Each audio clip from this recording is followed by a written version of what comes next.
Hey, what's up going on, guys? I just riding down the road and decided I'd make a video and start talking to you guys. The matter of speaking is going to be about politics, and I'm not claiming to be a know-it-all, well-educated or anything in the matter, but I do know, things are getting pretty crazy.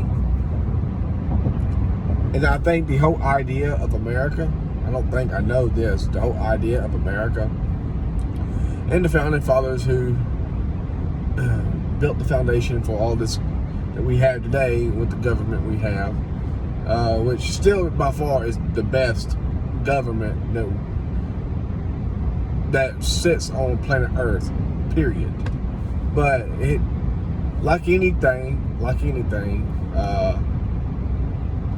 everything's like a garden, and so is our government. It's like a garden.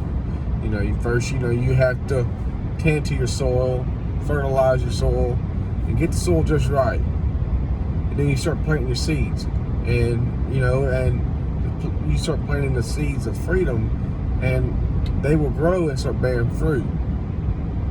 And I think what's going on is that we've just been so busy being dispatched out in the world, and we're pulling the weeds out of other people's gardens, but we're not pulling the weeds out of our own garden.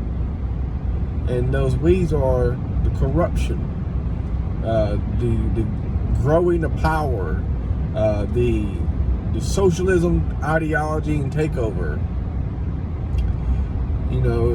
So I think that's where things have been going wrong, is we're not taking care of our own garden. We're not holding our own government officials accountable for things that they're doing, any kind of violations of the Constitution. We're not holding them accountable. And this hope, we just won't vote you in next year. That's not enough.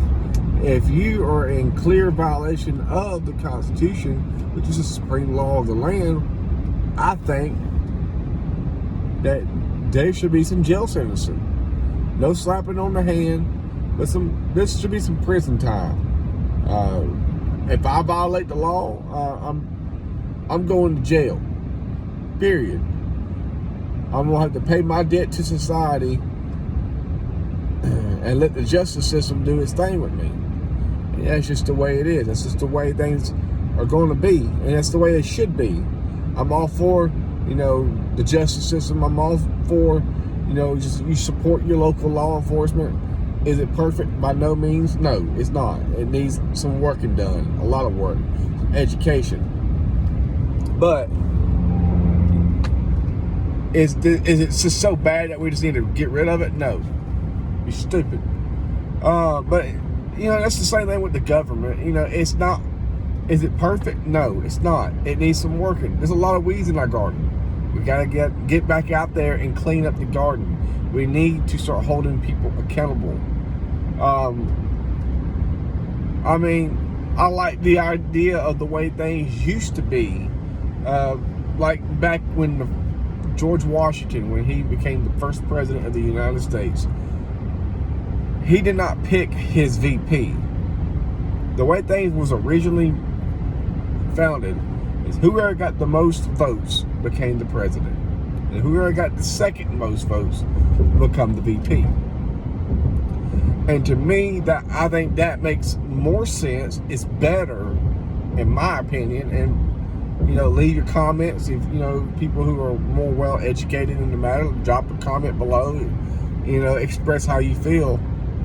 But I think personally, that would have been best to be left alone instead of changing it like we did, I think, back in the 1800s, in the early 1800s. And it didn't last long.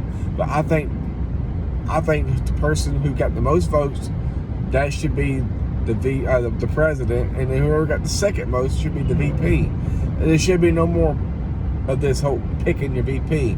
And the reason why is because that means that Hillary Clinton would have been the VP for Donald Trump. Donald Trump would have been the VP for Joe Biden. Mitt Romney would have been the VP for Barack Obama. And to me, that is the true balancing of power. If you had a Republican president, then you would most likely you'll have either a Democrat president or a third party candidate. Might be your VP, like a Libertarian. But it's the balancing of power. That way, not one side can just cram its ideology down onto the people. And that's what I feel like, what has been going on. And see, and this whole executive order, which I believe in executive order, I do think that's a topic that deserves conversation. I think, personally, I believe executive orders should be extremely limited to things like, in cases of like a global or a national pandemic, global pandemic, whatever, national, on a national level, or just whatever, or for times of war.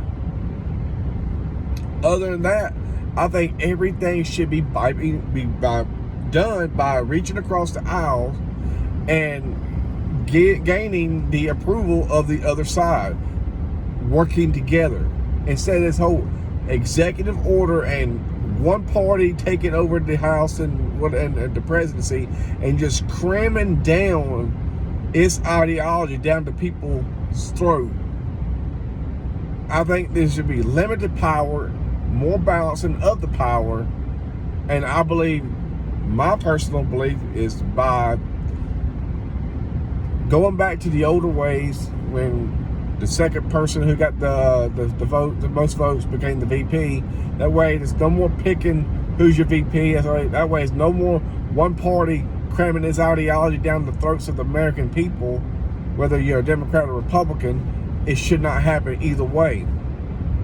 And the whole executive order, because all you got going on right now is Trump left office after he done all his executive orders and pleased all the conservatives.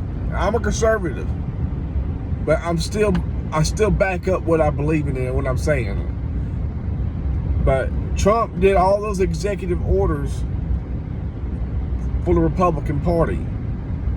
But now all you got is Joe Biden and the Democrat Party coming in now, and they done undone everything that the previous administration did through their executive orders. So that, to me, that's just an abuse of power. It's absolute bull crap, and that needs to stop. We need to start regulating the government on these executive orders, and we should start balancing the power out better by no more getting to pick the VP and just let the second runner up, the second best man, let them be or woman, let that be the vice president. Well, that's all I got to say. Y'all stay sexy.